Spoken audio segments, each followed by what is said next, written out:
What is up, Republic of Gamers, and welcome to ROG Sidequest. This week, we're talking about sim racing, and it's going to be a lot of fun. My name is Solid Jake. I'm joined here by Andie the Lab, also known as Deb. Deb, welcome back to the ROG streams. Thanks, Jake. It's so good to meet up again and hang out together. Yeah, Welcome, everyone. this is going to be a lot of fun because this is something that I've been wanting to get involved in myself for quite a while. We've actually talked about this because I'm big into flight sims. I like space sims in particular, and I like the whole, atmosphere of being in the cockpit, being in that driver's seat. And of course, I've played at arcades and I've gotten my feet wet with sim racing, but this is something that you're really plugged into.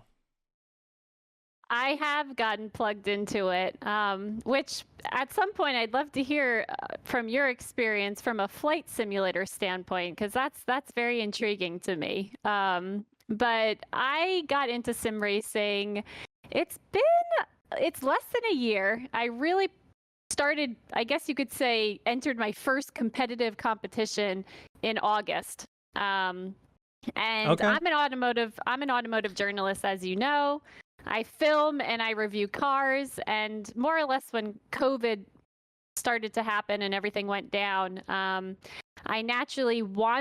was looking to expand my content a little bit, and naturally this felt like a good fit. So I thought, why not try to do a little virtual and perhaps even merge it into real life with some of my own filming and reviews. Well, I think that's super cool how you just kind of married your hobbies together with COVID, being a limiting factor. You turned it into a beneficial factor of being remote because, again, if anyone doesn't know, you've been doing car reviews and photography on Instagram and YouTube for a long time now.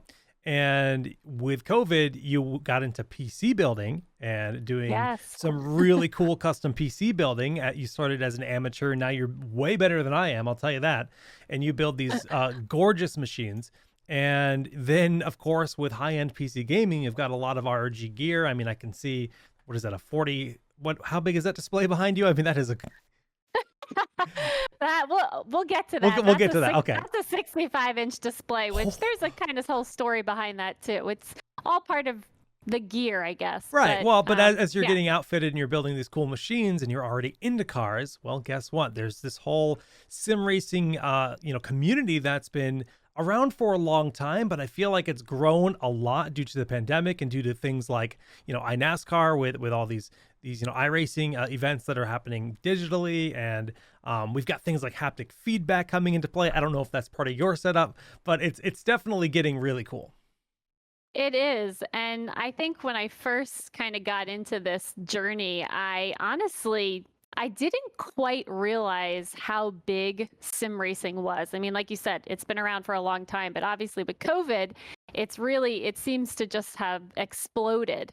And similar to, I know you haven't done motor sim racing with a steering wheel, but similar to other gaming, sim racing, yes, it's huge, but there's also all different kinds of levels. So kind of like World of Warcraft, which you're more familiar with, there's more casual, or you can be hardcore. So it's definitely, you don't have to get into sim racing with the expectation of, okay, I'm going to train and become this pro sim racer. You can very much still do it as a hobby and have tons of fun, or you can be that extreme, which I've met people in both pods, I guess. I mean, yeah, that's the great part about PC gaming in general, is because there's so much flexibility. Someone in chat says, it's all right to play racing games with a mouse and keyboard. And you're absolutely correct. It is all right to play racing games with a mouse and keyboard, or a controller, or whatever you prefer. But if you're an enthusiast and you want to get involved in this and have that real car experience, like my father-in-law, for example, is obsessed with rallies. Like, he just loves everything about, off-road racing, you name it. And could he do that in real life at 70 years old? Probably not. Could he do that in a sim experience? Absolutely. And that's really cool to me. Definitely. And, from the other extreme as well, sim racing is also allowing kids at younger levels that let's say you are a young child and you aspire to become a pro racer, right? But you don't necessarily have access to karting and in real life type activities that would help maybe prime you, Hmm. get you up those channels. The sim is a really interesting tool because it's allowing young kids, older people at any age, but to get behind it and get a taste. And for some professional drivers, even, I mean, with COVID, we've seen professional drivers more behind the sim, but it's a great learning tool to learn the basics. It's much easier, I think, to go from sim to real life as opposed to real life to sim. I would imagine because just any inconsistencies, that you're used to in the real life setting, going to sim might not be that great. But I'd And imagine that the technology is improving at the same time, and the simulations are improving. And there's different games too. So, like for example, I have primarily positioned most of I mean, more or less all of my training has been in one particular game. It's called Assetto Corsa Competizione, ACC. And ACC is definitely, I would categorize that as more of the hardcore competition type game. Hmm. That's the game that you tend to see a lot of even professional drivers, a lot of the more advanced heavy competitions. For example, the sim grid, they're very big at putting on championships. They all use ACC. Okay. Um, and with that comes, there's that kind of pressure that you have to train and put in the hours to get good. Whereas the other side of things, like Gran Turismo or Project Cars 3, Hmm. those would be more casual. So again, it goes to you can get into sim racing for the fun, and it's fun. There's no stress. Or if you want to become more of this athlete, there is a path that you can seriously enter, and there are tons of resources and people with ideas and suggestions. And in some way, when you're starting off, it can be extremely overwhelming because you have some people that tell you one thing that you trust, and then you have another group that tell you another thing that you also trust, and they're completely opposite recommendations and opinions. So it kind of makes it difficult at first. What do I do? So what um, is your recommendation? What is your favorite activity, favorite game that you like to get into when it comes to sim racing? so it's for me, I like Assetto Corsa Competizione because I like the realness of it. For example, if you were to watch a lap of, I'll just say, a female driver, Abby Eden, and she posted, I think on her Instagram a Is couple of that why weeks you back, named your dog Abby? it's not. Okay, okay, I wish I could say that, but no, we had a couple names and she just looked like an Abby, so we went with it. okay.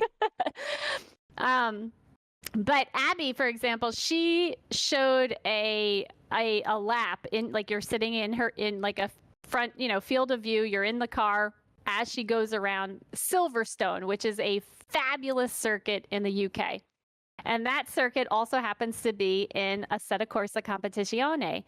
And which I just love driving that. And watching her lap, it was so crazy how similar it was to the game. I Hmm. mean, from the graphics are incredible, but also just even the changes in elevation and road, the details that you can get in ACC, and then the difficulty of it, of making a setup. You don't just pick a car and get on track per se. You have to change things, whether it be the aerodynamics of the car or Hmm. even just as basic as tire pressures, in terms of what's the ambient temperature, what's the track temperature, okay, where if it's going to rain. So there's all these elements that you have to think of. And I think the reason why I like ACC so much is because it's challenging. It doesn't necessarily feel like a game per se. That's awesome. I mean, that's what you want. If you're really the enthusiast or you're a professional that's practicing that environment, the more realism you can achieve, the better. Now, Yes. I have a random question because I've always been really intrigued by drift racing. Are there games that emulate like drift racing where that can be, good courses for that and everything? Yes, there are. So you have Dirt Rally. There are drift focused games. I just don't play them. Yeah, okay, okay. That's a whole nother skill Of set course. in itself. Well, that's a skill set that I Um, could never learn in real life because I don't have the liquid for those tires. I mean, well, I would be burning through tires left and right, and in a digital environment, I don't have to think about that. and I think that's the beauty of sim racing. So I talked a little bit about like the hardcore, but also if people are watching and they're like, I don't know if I just want to sit down and just drive for fun. You could totally do that. There are other games that you can do. But even with that, the risk, you're not getting injured. If you crash your car into a wall or you know, flip upside down, which I have actually done before in a real life race, it's terrifying. You Oh, just return to garage and you got to sit there while it gets fixed, but there's no injury, there's no expense in that regard. And so I think actually you find yourself in situations where you wouldn't necessarily find yourself in real life. mm, I was watching a GT3. Oh, so a Assetto Corsa Competizione is GT3 and GT4. okay. And I was watching real life GT3, GT4 racing over the weekend. And for example, when an accident happens, everyone slows down, they follow the safety car, and they're driving around the track until the accident is clear. Hmm. Everything, debris is, it's safe to proceed with the race. In a real life race in Assetto Corsa Competizione, it's not quite like that. Someone wrecks in front of you, and now it's, you got cars whizzing by trying to get around the carnage, and, some people are making up positions, getting that etiquette isn't necessarily there. So I think sometimes you find yourself making riskier moves in the game Right. because you're not going to die. You're not going to, unfortunately, though, you can hurt someone else's race. And so that's the other component of the competitive nature of sim racing is people aren't going to be happy if you crash into them. So There is still etiquette that you have to yeah, and I'd follow. imagine that if you earned yourself a bad reputation, then you're not going to be very welcome in a lot of these races. And you have, like I know in ACC, you have a safety rating, for That's example. And awesome. so if you can't just go out and start crashing into drivers, and your safety rating will be affected. And most championships have a minimum, like you have to have a rating over a certain number, for example. Um, but Makes a lot of sense. that's where like different communities are wonderful, because when you start to sim race, you find yourself meeting all different types of people and different racing communities that have different levels of races that you can join, and some are more casual, even in Assetto Corsa Competizione. So for example, my first ever competition was through the sim grid, and right now, the SimGrid is kind of the hot name out there. Hmm. They're all over the game. They are a sponsor of GT World Challenge Europe, which is a in real life racing competition. Um, and they host a lot of championships. And one in particular is called More Female Racers. And that championship was to try to get more females into sim racing. Hmm. Because similar to PC and automotive, you just don't see as many females. Um, It's and that changing slowly but surely. It is changing. it is changing. It is. And so we're in season 3 of that already. The first season started in August. There was one in the end of fall, and now Spring season season. 3 just started. Yeah. And it's amazing to see how the skill has, I mean, drastically improved. But again, you're talking about some people that are putting in hours a day to practice.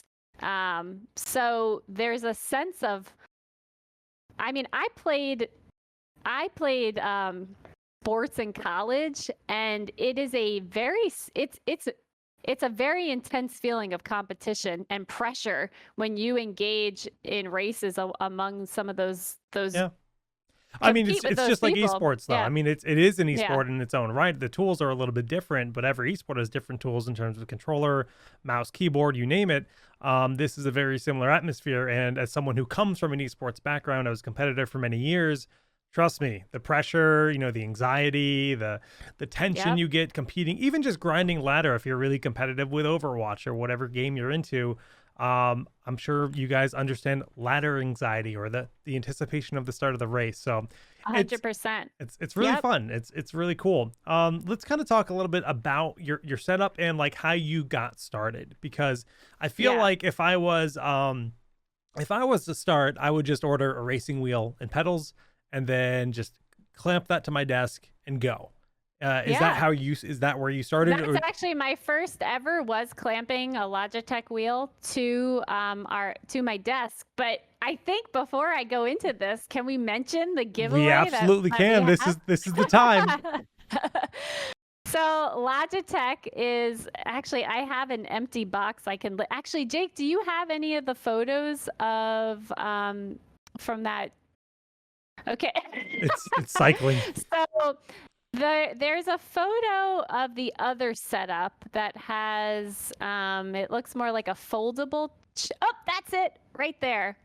So that is the Logitech G923. Gonna just So this is a set. It's a pedal and wheel bundle. correct. And Logitech is giving one of these away. So all you have to do to be eligible to enter is you have to be 18 years or older, live in the US or Canada.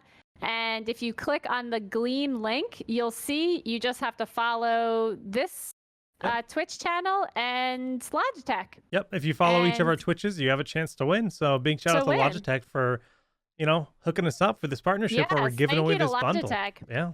You know, the cool thing about so this is a heavy topic because there's a lot of opinions out there when it comes to gear and how you get started. What do you get?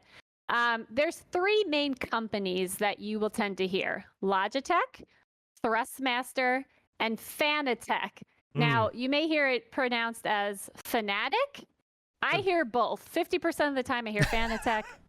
50% I hear Fanatic. It's kind of like a lot of times people pronounce Asus as Asus. Yeah. Yeah.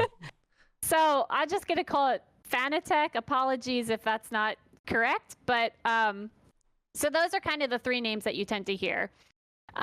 There is kind of this debate, I guess you could say, will better hardware make you a better racer? Now, that's kind of a heavy topic to unload because, in theory, yes, if you Well, buy a more expensive setup, you're going to experience certain components that a less expensive setup won't provide. For example, you can really dial in certain settings. But with that said, you can still be extremely competitive with a Logitech setup. yeah, it's just like PC gaming, in general. If you have a higher refresh rate display, you have an edge. Your gear is a little bit better. Just like traditional sports, if your cleats are a little bit better than your opponents, that's a slight edge that you have. Yeah, yeah, Equipment is exactly. relevant for sure in everything. So what you're going through right now is I had an opportunity to get behind a Fanatec setup, which is mounted onto, that is a next level racing motion platform.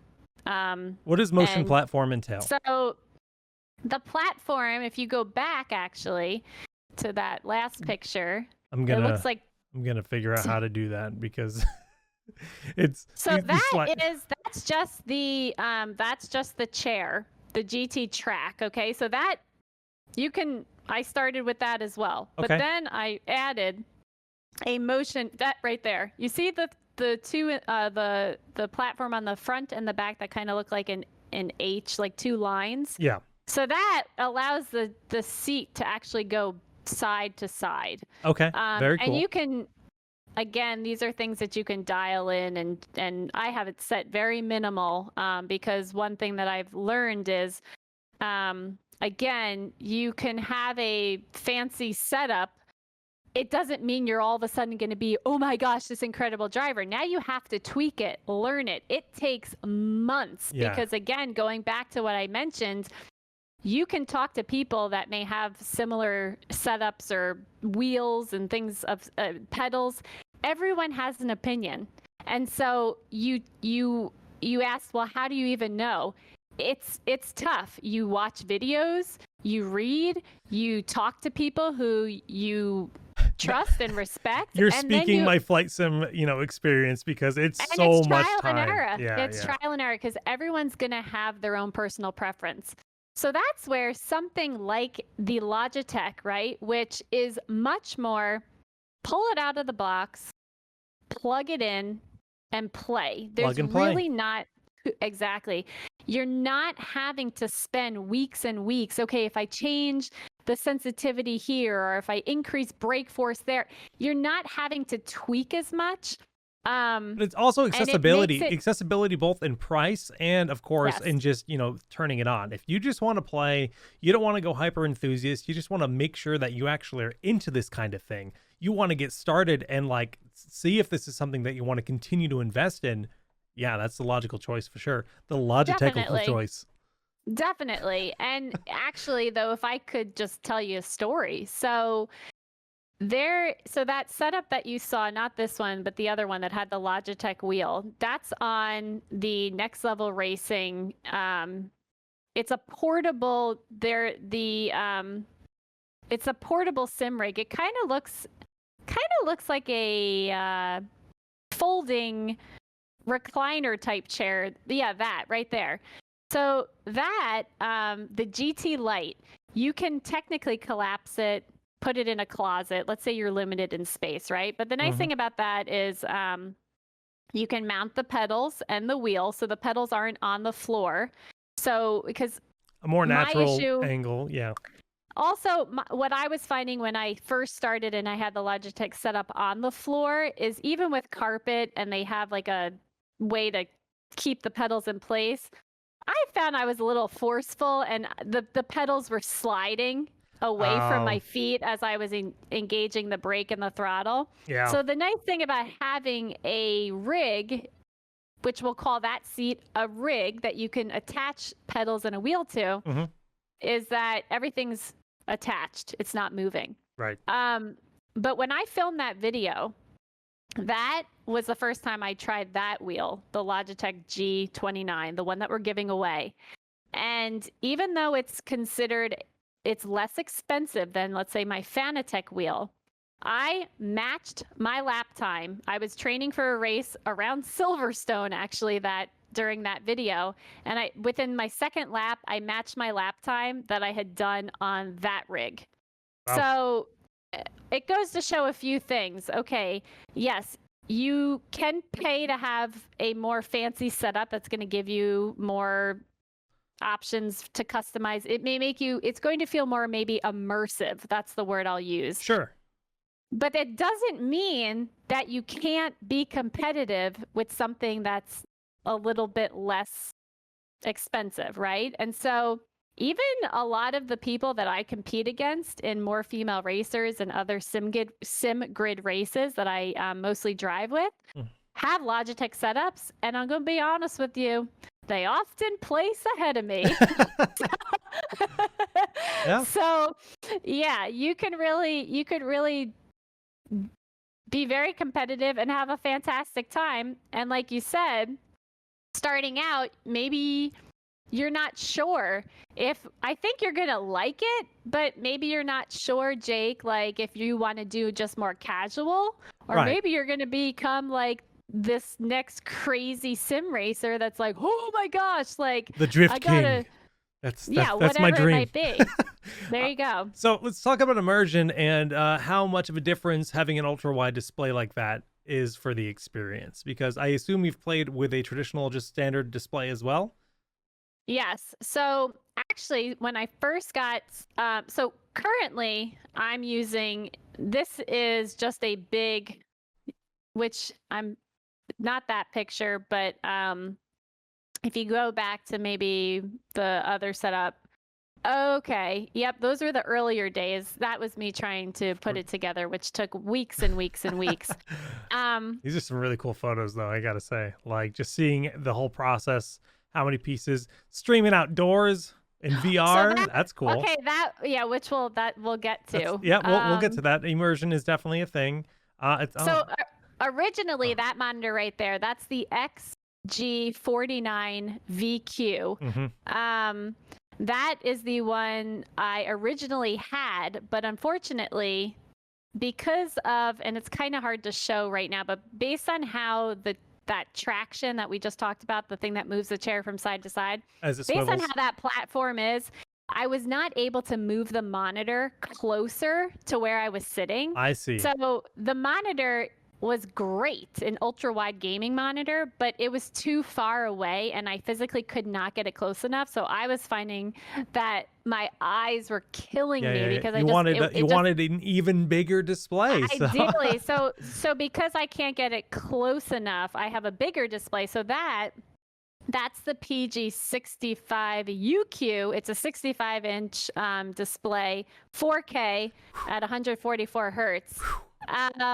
dreamy. Yeah, and while it's great and I love it, again, I didn't start on that. Yeah. I started with the other one. But the monitor that's actually on the portable rig, that is a great monitor for if you're starting out. That is I wrote it down so I didn't forget, the XG43VQ. It's priced pretty well. It has a nice curve to it. So again, that is like a cool setup there, but you don't need, if you have a monitor already, you just use that and you figure out what you want. Right, right. I mean, obviously, just starting with your standard gaming monitor is the easiest choice, but as you, progress, having triple display is one option too. A lot of people do that. They use multiple displays. They link them all up together. I've Yep. seen, standard maybe 40-inch displays times three. Creating this Yep, nice little arc, this exactly. nice little concave. I've seen people do that. 100%. Actually, if I had probably if I could get, so right there, that picture, you can see I have my wheel and then right behind it, that's a wheelbase. If I Mm, could have the monitors right up to that wheelbase, that would be ideal. that would be ideal. And then if you had a triple, exactly, like for example, the PG35VQ, which is you may have the pictures. It's in my my latest battle station build, which was the blue build that I did with the custom loop. The display in that video, that is a 1440 with at 200 hertz. Those with a triple, I mean, that would be like ideal, because refresh rate when you're racing is really important. Extremely And relevant, yeah. that's in 144 is like part, the minimum you want to go with, I'd imagine, for a true immersion. well, that's in part why VR is so difficult. So you saw that picture of me outside doing VR. What HMD was that? What headset? Okay, so I've tried the Valve Index Okay. and the HTC Vive Pro, The Vive, yeah. both of which I can't do it. How Yeah. do you feel? Because I think I've heard you say that you get really nauseous with VR. Is that true? Yeah, longer set. It depends on the game, but like Half-Life Alyx was particularly nauseous for me, where like 2 to 3 hours was the maximum I could get with the Vive due to the low refresh rate. The Vive is definitely a lower refresh rate than most of the other HMDs out there at this point. But ViveCon is next week actually, so I'm looking forward to their new announcements because they're announcing multiple new headsets. I think VR technology is like the perfect thing for this if that's what you're into. But I also think the ultra wide displays, if you're not into the VR experience, the ultra wide displays are going to give you the more comfortable experience. And the one thing I always talk about with the problem with VR is that if for some reason you want to like look in the real world setting, check where a button is, just find where your mouse keyboard is, whatever, like say that you're streaming on Twitch, VR isn't great for that. It just isn't. Right? It's So, it's definitely challenging. I agree. I know a few people that currently race in a Assetto Corsa Competizione in VR, and I don't know how they do it. Actually, one of the most competitive racers that I was teamed up with once for a championship series, she uses VR, and it's just incredible because it's just not there yet for me. I think it would be awesome to try, but even okay, so the other thing is with sim racing, a lot of races are like, well, again, it depends, but a lot of the races that I've joined are about an hour in length. But then there's a whole nother section of endurance races yeah. where you're racing 3, 4, 6. They even have 24-hour endurance races, which you're not going to be driving for 24 hours. You're going to have a teammate, but to have a VR on for even an hour, it's a lot. I mean, it gets very hot. Even if the visual acuity, even if the visual part was completely nailed in, I think it still would get very hot.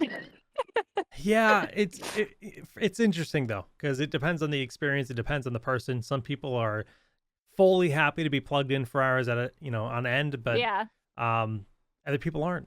And it comes down to comfort. And Yeah, again, that plays a big role in sim racing as well. So, whether you start and you figure out, I just had this conversation with a fellow sim racer. What makes you comfortable? Get comfortable and your skills will grow. Because exactly. if you just sit and you're trying to make it work, it's never going to work out the way that it should. And so when it comes to, even positioning a pillow behind your back to make you more comfortable in your seat, do it, because any little thing to enhance, like we were even talking about when racing, what's the best way to drink water? Because I've raced with friends that unfortunately reached over to get their cup in the middle of their water bottle in the middle of the race. The lid fell off. They got water all over them, and it was like, oh, that's why you crashed into to Oh, the wall in that lap. But it stinks because their race got so it's these little things that you have to think about when you are racing that are gonna just help in that overall grand scheme of things. so you're gonna get a camel pack and just I have them. have friends that do. I have friends that do. And then I'm like, well, then what do you have to do? Because I would think I'd be drinking too much and then have to use the restroom. Oh yeah, it's a balance. Yeah, it is. It is. Someone in chat But if talking we could about. go back, No, sorry. I was going to say someone in chat mentioned Yeah. they play Elite Dangerous in VR, and that's a space sim, which is one of it's the first thing I did when I got my VR headset was play that game, and that's a different experience where in a space sim it's not realistic. Where having that immersion in space to look around and have all these digital displays is really cool, and I'm just thinking about that in a racing sim and thinking of what if they did something a little bit more futuristic where they I don't know, change things a little bit in terms of the HUD and give you all these stats and stuff you can pull up on your screen and swipe them away. And I'm like, that could be pretty cool. Like, see, pull up the map of the track and because do you have those kind of things in front of you? Yep. Okay, okay, Yes, you do. And so, I think the cool thing about sim is that yes, it can be something that you do for fun and competition, but there's also a real life component. So, for example, again, right, I film and I review cars. Now, growing up, I never learned how to drive manual. And a lot of the cars that I get have, manual, you can, with manual paddle shifters to engage the gears yeah, when you're driving. And the longest time I really didn't know how to do it correctly. And I learned how to drive manual on my sim rig. that's And so cool. so my last sportier car that I reviewed was the Audi RS7. And it was seamless. I got in, turned it on, put it in manual, and I knew exactly what to do. Like there was absolutely no question. And that was because of my sim rig. And there are real life applications. We don't necessarily see it here in the States per se, but in Canada, driver's education, there are places where you learn on a simulator. That's going to And change with time, I think, here in the it is States. totally going to change, because I was reading an article and watching some videos, and the students were saying, and the instructors, it's putting these people and in real life scenarios that maybe you never want to be in, but it's giving you the ability to like experience, okay, well, what would I do if this happened? And I just think it's very cool to think about. I mean, when I learned to drive, I had to first take do like a paper exam. Yep. It seems so much more practical to have a real exam on a sim before getting behind the actual wheel of a real car. Well, we had a driving test too, but Well, we did as well. yeah. It was both. Right. Yeah, I remember doing the paper test. Got 100 on it. So you're an excellent driver from that test, I guess. I'm an excellent driver, period. Let's talk about some of these cool cars that you actually utilize in The Sims. Oh, so check that out. So that is my current vehicle. So I mentioned I was in a series called More Female Racers, and You got all the different sponsors like EK Water Blocks, ROG. Oh, you got it. I mean, EK, Asus, ROG, they've been so just wonderful. They've been just fabulous companies to partner with when it comes to PC DIY and just believing in me. But this particular, I'm currently racing this. So More Female Racers Season 3, every driver, we are all driving the exact same vehicle. This is a Lamborghini Huracan ST. So it's kind of between a GT3 and a GT4. And it kind of has, I'm not going to say leveled the playing field, but it's a challenging car to drive. Most of the people have not really driven it much. So it's been interesting. People that usually don't spin out as much, you're seeing are getting into a little bit of a trouble, including myself. But it's a ton of fun, and so we get to have custom liveries. So there it is, Strix Racing. I named it obviously after the product line. Yeah. Anytime I race, that's the name of my team. I have a complaint about your car. Why is it just Andie? Where's Abby? Why is Abby not near the door? Come on. Someone make it for me. I have to. I know. I feel slightly bad about that, but I mean, I'm only teasing. This is my second livery with a Strix Racing Andie the Lab type design. My first was on an Aston Martin GT3, which I used in the last season of More Female Racers. So, that is the Aston Martin that I used that was for last season. There you go, right there. Same color scheme. All goes with the electro punk. I know, I was gonna say it really just fits the whole electropunk vibe, which is It's kind of funny because on track, you just can't help but smile when you see a dog's face on the side. You don't forget that car when you see it in the race. Like, oh, I know that one. I've raced her before. Exactly. And that's the other thing. When you start racing, for example, the game Assetto Corsa Competizione, you start to meet networks of people and you race together. Of course, yeah. Just like, you build a online community. And yeah, I mean, I've met wonderful people that have invested so much time into helping me. Actually, this past, a few months, it's been I took 60 days off, let's just say, in kind of the winter time, from my filming of vehicles to focus specifically on sim racing. And it was a very eye-opening experience. It is not easy sitting down and trying to race and practice for hours and hours on end. It takes, yeah, it was quite an experience, but needless to say, I think I was expecting that if I really focused, that maybe my skill could like really progressively jump, and I have gotten better, but it's a journey. It's definitely a journey in this more competitive sim racing world.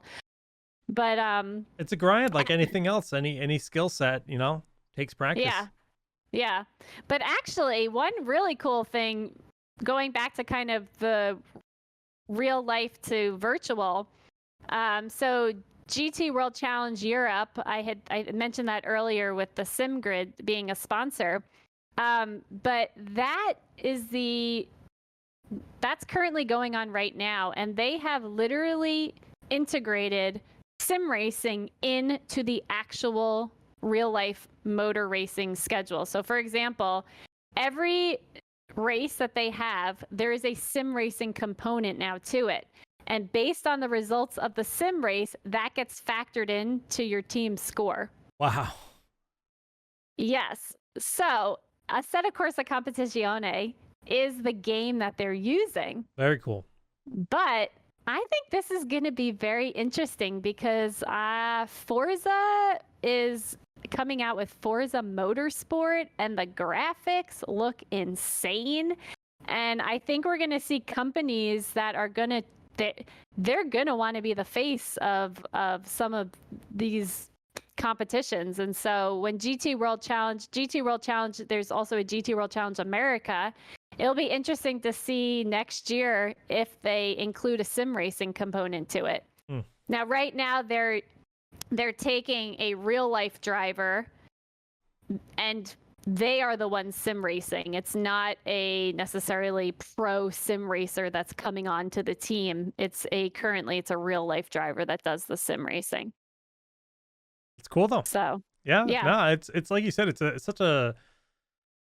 it's been there for a long time, but it feels like it's exploding due to COVID, right? Just been so much news about it, so many people getting involved in it, so many people building PCs during this time, yourself included. You just got into it. And yeah, it's just a great time to be involved in something like this. Definitely. And, speaking of PC building, I know how hard it is at the moment to get parts. And last week, I did a live stream with Mods by Ben on his Instagram. We did an Instagram live. And we also have another giveaway that's currently active. Did you hear about this? I did not, in fact.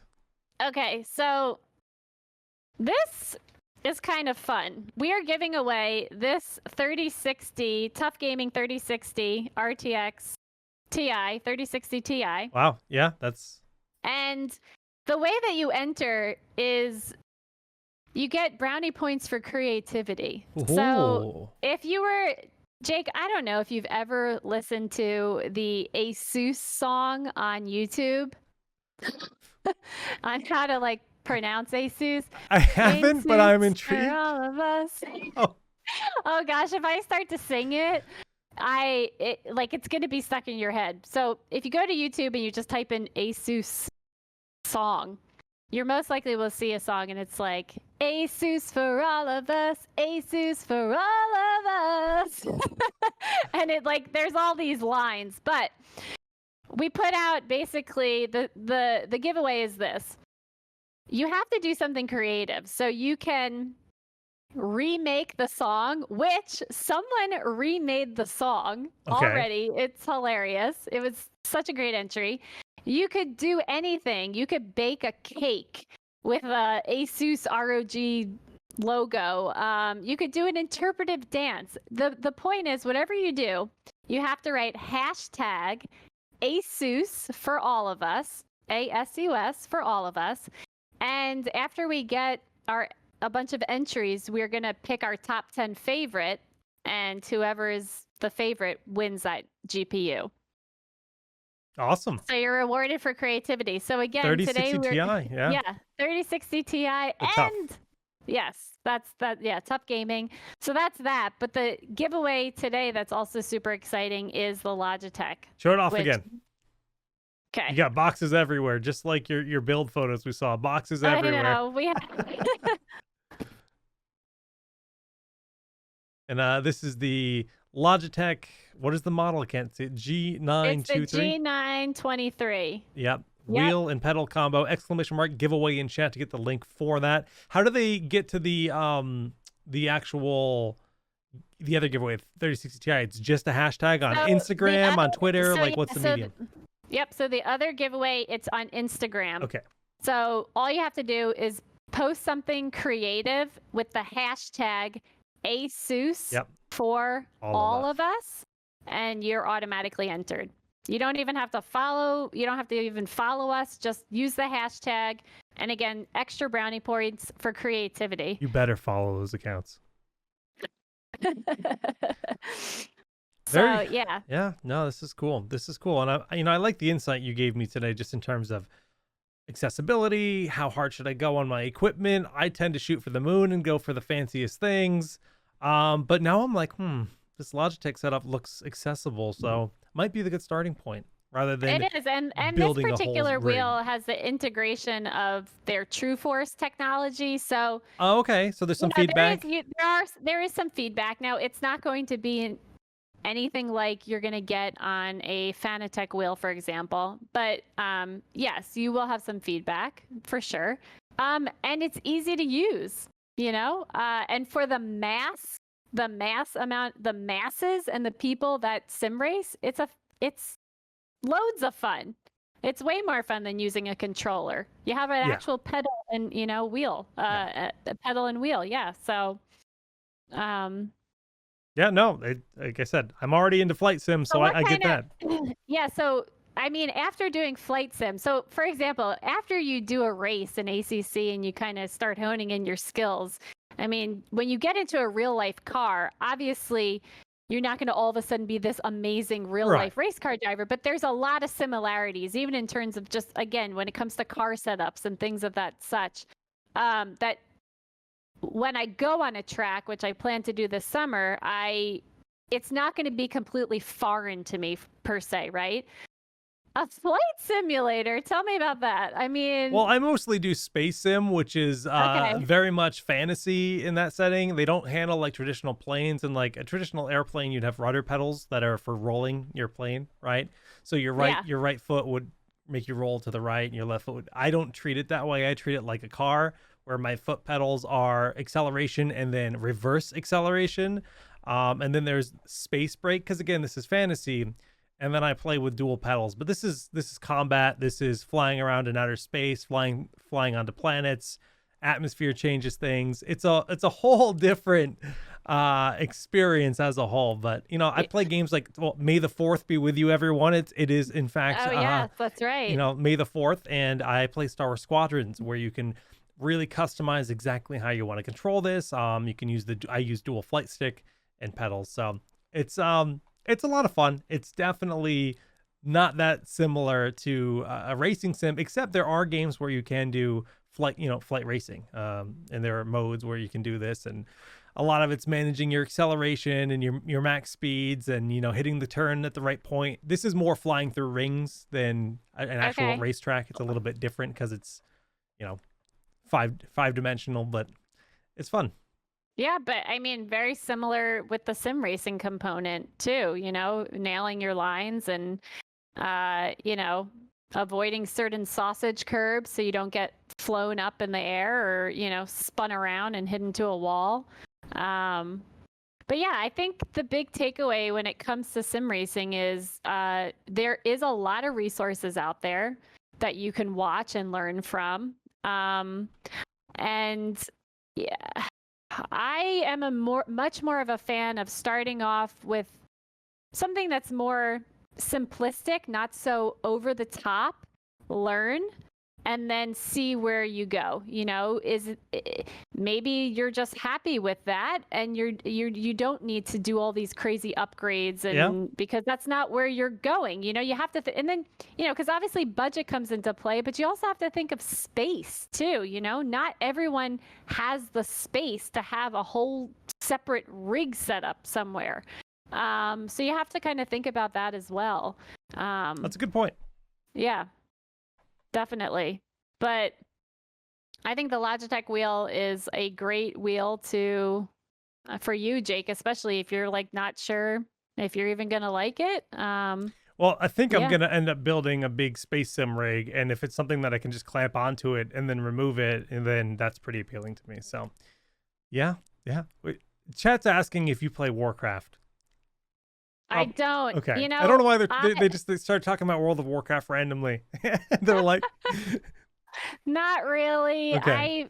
I these days I'll just say I'm really mostly oop, my Apple Watch is talking to me. I don't know if you heard that. Sorry. It's fine. These days I'm really just focused on filming and doing the car reviews and Your then plate is the pretty sim full. racing.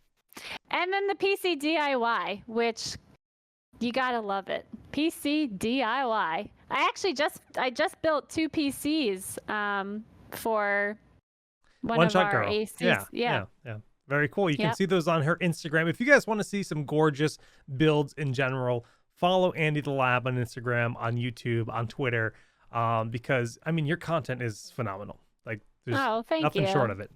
That's super kind of you. And everyone in chat, enter the giveaway because this is such a Please. great opportunity. I mean, it's fun to Ben, give. I am not singing the Asus song. It's not happening. It Mods by starts Ben with sneaks into the chat and yeah. tries to get me to sing this song I've never heard. No. Oh, well, okay. It's like Asus for all of us, Asus for all of us. I, A I do have. Oh, US, that's- Asus for all of us, I, Asus for all of us. I tried turning on my auto tune. It AS, did not work out. US. Asus for all of us, Asus for all of us. Yeah. Well, it's important because I spent most of my life calling it Asus. Asus. It's Asus. It is Asus. And if you didn't know, the name comes from Pegasus. So There you that's, go. you know, or Pegasus. Pegasus. Well, now I'm conflicted now that we've discovered this, but that's okay. It is Asus, and that's all that matters. Well, guys, I think that's going to do it here for our show, but be sure to enter that giveaway. Big shout outs to Logitech for hooking us up with the Yes. G923 combo, the wheel and the pedals. Shout outs to Moz by Ben for jumping in and for the 3060 Ti tough graphics card you guys are giving away. And that can be found, or you guys can just use the hashtag Asus for all of us as you've been singing and burning into our brains in a good way. You'll thank me tonight at midnight when it's stuck in your head. Actually, go on YouTube. Just do yourself a favor. Go on YouTube and just type in Asus song. And it should, I'll send it to you. You'll be so happy that you watched it. You'll be singing it for the next 2 weeks. Oh, you know, my wife will kill me because then I'll be singing it to her and she'll be like, shut up. I think Andie gave away, or Deb gave away a 3090, or you're giving one away on your stream. I am. Yep. Hold on. And it's already the on- giveaway's over because I won. The So giveaway, the giveaway is over technically, but I'm announcing it on Monday. So for all Ooh. my Andie the Lab people, Monday, it's right here. Man, look at that beauty, the Strix 3090. Okay. Monday after my race, which is at Monza, I will announce the winner of this beautiful graphics card. Don't worry, I have not forgotten. It's right here. Okay, very cool. Well, Yep. Andie the Lab, or Deb, if you prefer, we are going to wrap things up here. Any shout outs you'd like to give? Honestly, I just want to thank you and Asus for just championing behind me and even just, giving me a chance even with just the PC DIY stuff and just a platform to build. And I really love it. So yeah, just thanks for your time, Jake. I appreciate it. Oh, thanks to you for joining, and thanks to everyone in the chat for hanging out with us today. This has been a lot of fun. Spread the word about the giveaway, or don't. If you want to increase your chances, you can be like that too. I don't, we're going to be giving this away in 2 weeks. So you have 2 weeks to enter. Again, another shout out to Logitech for hooking us up here with that giveaway for one lucky winner. Guys, that's going to do it for us, guys and gals. G923. Beauteous. We'll see you next time. Take care.